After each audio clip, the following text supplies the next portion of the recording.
Hello everyone, welcome to Ekamayas Academy. So in this particular video, we are going to discuss about some important magazine related thing which is Kurukshetra, where people generally neglect this particular book, but I love it a lot because it gives the essence of rural India, exclusively the agricultural aspect which is there in India. So it would be giving this particular aspect regarding with it. So I love this particular book personally. So make sure that you appreciate this particular video. So post this video if you have liked, please do like it and share it as much as you can. Okay. So we have finished with the Yojana month of the March. So I have thought that we would be doing the Kurukshetra also of this particular March month. So starting up with this particular Kurukshetra. So in this particular article, the first topic which has been given, that has been regarding with the adoption of digital and innovative farming techniques. So what are its challenges, limitations which we have, and what are the benefits you would be coming to know once we are done with this particular video. So make sure that you understand this video effectively.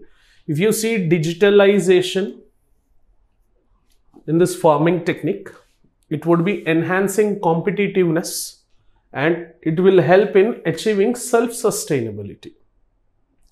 And this digitalization will also help in making the three goals of agriculture in India to be reached. Accordingly, the three goals are: first, doubling the farmer's income; second, increasing the productivity of the crop; third, eco-friendly or sustainable agriculture.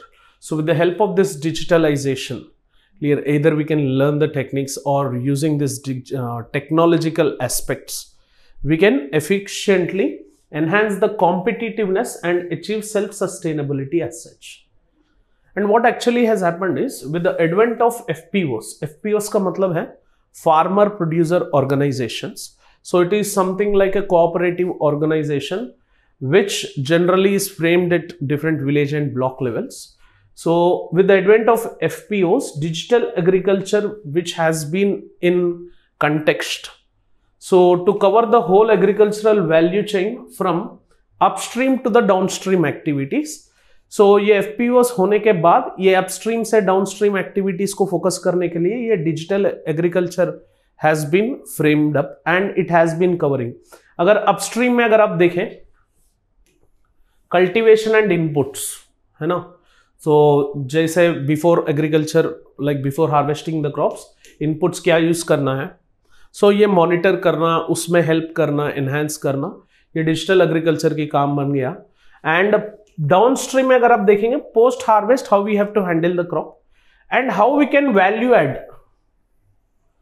To this, like food process जो भी है. Clear, ये food produce का जो value addition करके food processing industries तक कैसे पहुंचना है, उसका वैल्यू कैसे बढ़ाना है, ये डाउन स्ट्रीम का एस्पेक्ट है. Okay, so if you see the FPOs, so FPOs started benefiting the farmers, where FPOs have made a circulatory aspect, a cyclical aspect of farmers produce to the market. So FPOs are playing a crucial role. ये direct question आ सकता है. Discuss the role of FPOs in making the farmers' income stable in India and the goal which we have to double the farmers' income. How these FPOs would be helping up. ऐसा कुछ questions आने का chances है. सो farmer producer organisation जो भी हैं, तो इसमें आपको जितने भी पॉइंट्स ऐड कर सकते हैं, यू कैन ऐड इट. तो आगे जाके अगर आप देखेंगे, हमारा जो डेवलपमेंटल गोल है, सस्टेनेबल डेवलपमेंटल गोल में, world with zero hunger, clear, this has to be achieved by 2030 out of the 17 sustainable development goals which we have. So this is one of the sustainable developmental goal. So whereby agri-food system to be transformed into more productive, sustainable, efficient and resilient manner. तो तब जाके ये zero hunger बनेगा. Clear? Because due to increase in population, अगर productivity increase नहीं हुआ, तो that can't compensate that particular zone of people who generally are where the population is increasing. That's why productivity की important है, sustainability की and efficient and resilient की important है. So for this particular agro food system, अगर आप देखेंगे, ये digital agriculture को ये potential है, whereby this digital agriculture has potential to give economic benefits as well. तो कैसे ये इकोनॉमिक बेनिफिट दे सकता है? अगर आप देखेंगे, इंक्रीजिंग एग्रीकल्चर का मतलब है फाइनली आउटपुट का वैल्यू जो भी है that will reach to the farmer. Improving cost efficiency, हमारा जो इनपुट्स हैं या प्री क्रॉपिंग का जो फेज है उसमें बहुत कम करने की कोशिश करेगा। एंड एक्सपांडिंग मार्केट प्रोस्पेक्ट्स, सो अभी तो हम इंटरमीडिएटरीज को डायरेक्ट सेल कर रहे हैं और एल्स वो जो दलारी हमारे पास आता है उसको भेज रहे हैं, बट ये डिजिटल एग्रीकल्चर से this particular aspect can be controlled and through that we shall be having economic benefits. एक तो प्रोडक्टिविटी, सस्टेनेबिलिटी में, एफिशिएंट एंड रिलायंट में, रेजिलेंट में ये कैसे डिजिटल एग्रीकल्चर हेल्प करेगा। along with that increasing agriculture, improving cost efficiency में भी ये digital agriculture is going to help. So अगर आप देखेंगे, digital agriculture benefits environment by improving research utilization and promoting climate change adaptations as such. Okay, so farming practices में थोड़ा बहुत ऐसे प्रैक्टिसेस हैं which can be as such effectively made in India. तो उसमें एक है precision agriculture. So when we involve these particular farming practices with that of digital innovation technologies, then effectively the output would be coming. So इसमें precision agriculture का मतलब है management approach which involves collecting, processing and analyzing temporal, spatial and individual data.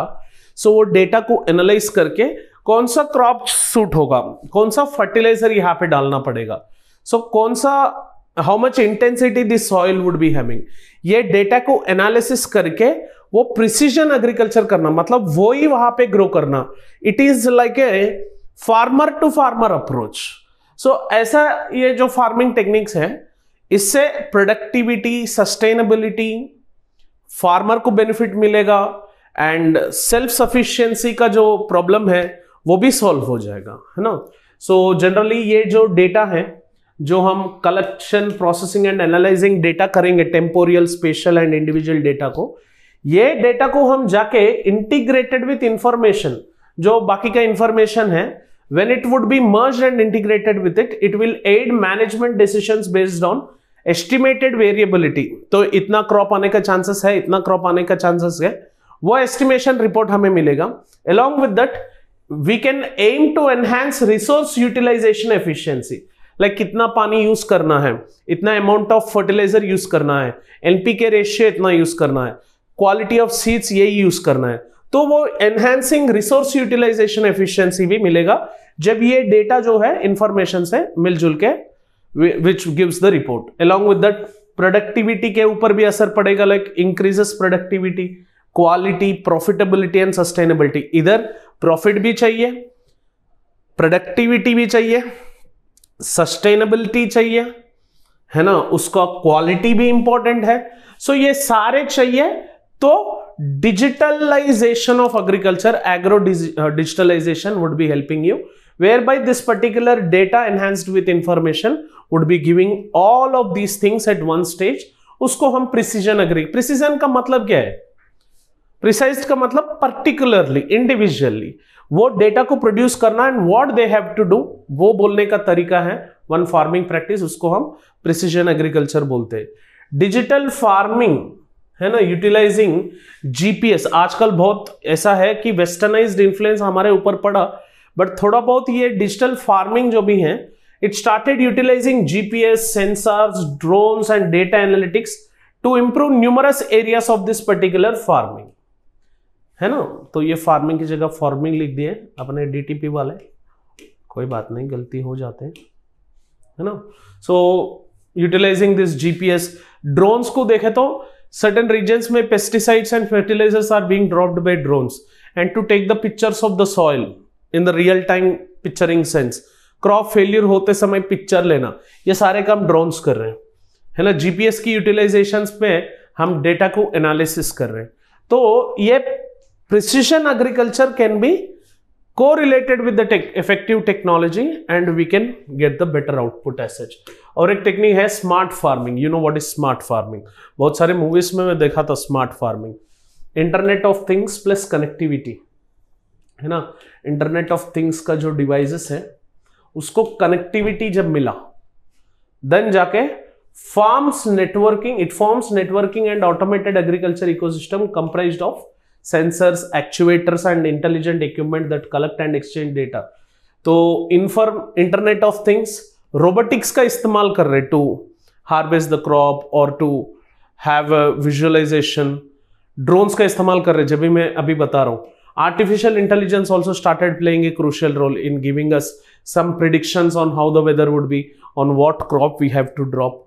तो ये सारे मिले तो it will be boosting up the number and quality of products, optimizing human labours. See यहाँ पे बहुत सारे लोग इसको नेगेटिवली सोचते हैं when technology is being involved in this particular aspect. ऐसा नहीं कि ह्यूमन लेबर का काम निकल जाएगा.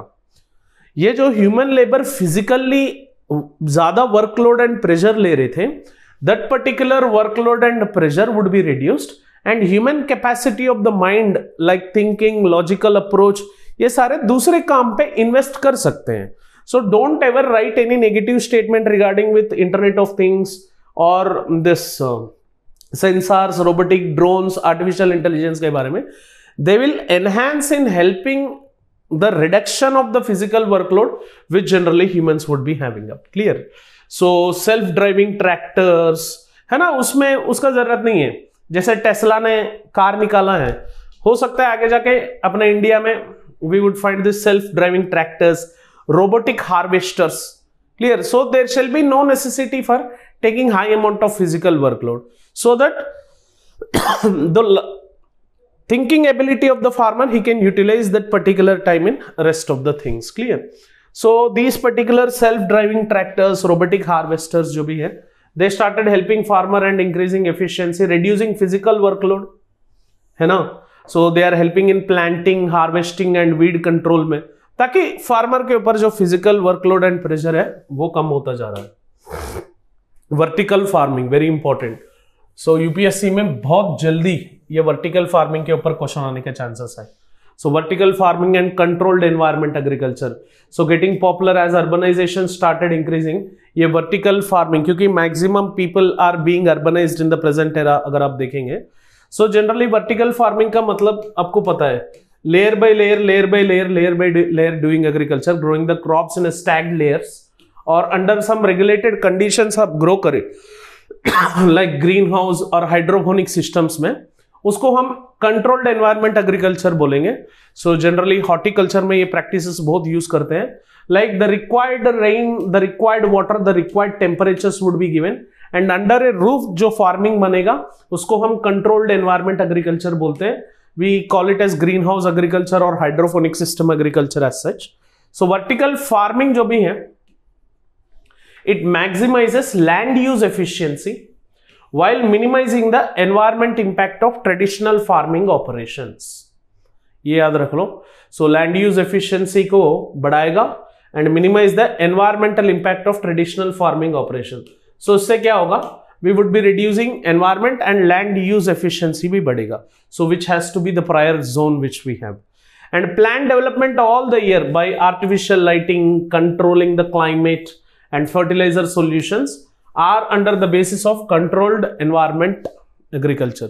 So environment को control करते करते ये agriculture जो करते हैं उसको हम controlled environment agriculture बोलते हैं. Blockchain technology generally ये still progress में है इंडिया में, still in process entering into the supply chain. So post harvest जो supply chain mechanism है, in that particular supply chain mechanism this blockchain technology can be helped, where the products can be traced that where it has went, so that authenticity can be restored or authenticity can be captured.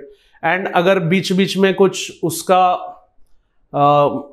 like कुछ low quality का product आके that has went into the market, उसका भी ये blockchain technology can make the movement, मतलब वो goods जो भी हैं उसका मूवमेंट को ट्रैक करते करते एथेंटिसिटी मिलेगा ये पर्टिकुलर क्रॉप को. क्लियर? सो ये फूड प्रोडक्ट्स जो भी हैं which shall give the authenticity to these particular aspects, transactions में, movement of that particular crop into certain regions में, ये ट्रैकिंग बना सकते हैं. बट स्टिल अभी प्रोसेस में है, still it is not being processed in Indian agriculture. थोड़ा बहुत है but least. So digital farming जो भी है उसमें टेक्निक्स, अभी तो इनोवेटिव फार्मिंग प्रैक्टिसेस को देखे थे, 4 प्रैक्टिसेस ऐसे. So what all are the digital farming techniques which we can use. तो पहला हो गया टेक्नोलॉजीज इन प्रिसीजन एग्रीकल्चर। तो ऑलरेडी मैंने बोला था using the data, using the information, हम पिक्चर्स कैप्चर करके एग्जैक्टली वहां पे क्या चल रहा है एंड ग्राउंड वाटर टेबल कितना है, वाटर कितना यूटिलाइज हो सकता है, उसके वजह से like what crop can be grown, can the water intensive crop can be grown और least water crop can be grown और water efficient crop can be grown. ये सारे हम प्रिसिजन एग्रीकल्चर का टेक्नोलॉजीज यूज करके हम कर सकते हैं। This is one point. Second is using of drones. Already मैंने बोला था drones can be used to monitor the crop. This can be one role.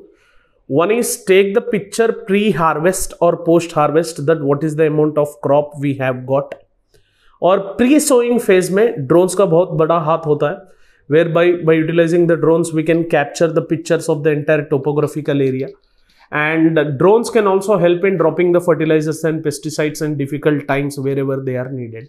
So आजकल बहुत चल रहा है ये drone वाला agriculture system. And next already automated agriculture बोला था मैं आपको, लाइक वो जो डायरेक्ट स्मार्ट ट्रैक्टर्स है, लाइक जो ड्राइवर्स की ज़रूरत नहीं है, they can plough on their particular own and robotics जो हार्वेस्ट कर सकते हैं.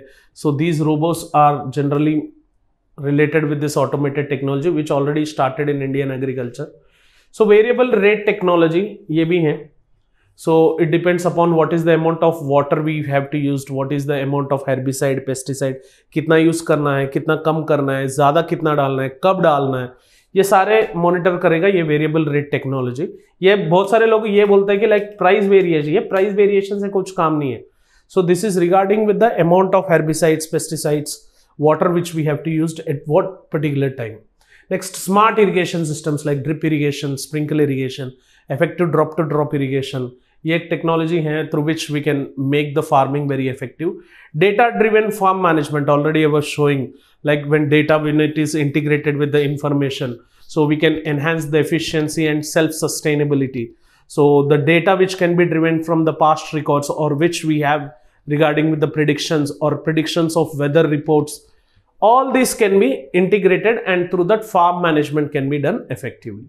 And robots for agricultural operations, as I have said, so it might distill the human labors a bit, but it can reduce the physical work which we have.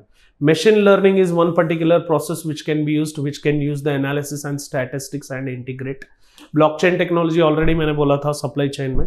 Digital twins जो भी है ये भी help करेगा farm techniques में. तो थोड़ा ये जितने भी टेक्निक्स हैं इस पे याद रख लो. टोटल 10 है, अगर आप 5-6 भी लिख लिए ना आंसर रेटिंग में तो भी काम चल जाएगा आपको. So to tackle the issue of digital divide, digital divide भी एक इश्यू है. ऐसा नहीं कि सब लोग डिजिटलाइज्ड हो रहे हैं. Green revolution was introduced in Punjab because they were already ready with the techniques which are present in the market. So अभी अगर ये डिजिटल एग्रीकल्चर लाना है, there is some digital divide as such. So to tackle the digital divide, promotion of FPOs is the potential option which we have. इससे अलावा option ही नहीं है. See, digitalization which is there, this particular option is there, but exactly this option is not associated completely because ये जो digital divide है, बहुत सारे लोग आज भी बोलेंगे लाइक हम फोन पे यूज नहीं कर रहे, गूगल पे यूज नहीं कर रहे, हम ये ऐप यूज नहीं कर रहे, जीपीएस यूज नहीं कर रहे. तो ये डिजिटल डिवाइड को अगर प्रमोट करना है तो this farm producer organization can be used which can be considered as potential option which we have. So this is one aspect. And conditions for digital transformation, मतलब ये चैलेंजेस हैं कि availability of smartphone, ऐसा है कि सबके पास smartphone हो, नहीं तो सबके पास इंटरनेट हो, तो ये अवेलेबिलिटी एक ऑप्शन है. कनेक्टिविटी, ये जो इंटरनेट ऑफ थिंग्स है उसका connectivity, affordability, can they maintain this particular digitalized aspects as such.